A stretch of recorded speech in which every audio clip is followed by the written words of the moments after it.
There's a creature scurrying across your face right now. Yes, you. And at some point, maybe now, maybe in a few days, it's going to find a nice, cozy pore in your skin and lay a single, enormous egg. Meet the face mites. They're smaller than a grain of sand, are a kind of arachnid, like spiders, and they feast on the oil and cells in your skin, particularly on your oily nose, cheeks, and forehead.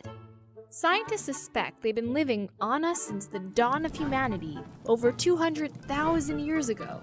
And today, studies suggest practically every adult on the planet has thousands of them. Odds are, you've been living with them your whole life. Babies quickly get them from their parents a few days after birth. And once those face mites are on you, the only thing they enjoy as much as slurping oil and nutrients from your pores is having sex. All over your face. Afterwards, females burrow deep into your pores where they lay their eggs. The eggs end up in one of two places depending on the species of face mite.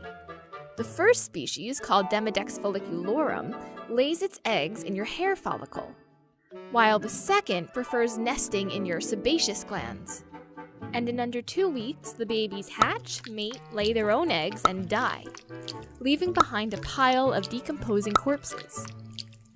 Now, you can wash some of this off, but you'll never eradicate them completely, because even if you treat them with antibiotics, they'll return in about 6 weeks tops.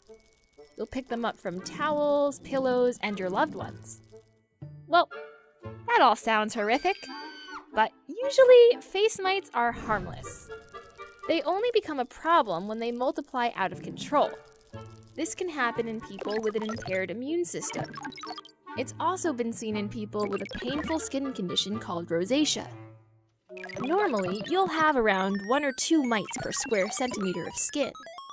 But one study found that people with rosacea had 10 times the normal amount. Believe it or not, in some cases, face mites can be useful. Researchers can actually study your face mites to learn about your ancestors. You see, most mites often stay within a community. So over time, they've evolved into distinct lineages in different geographic regions.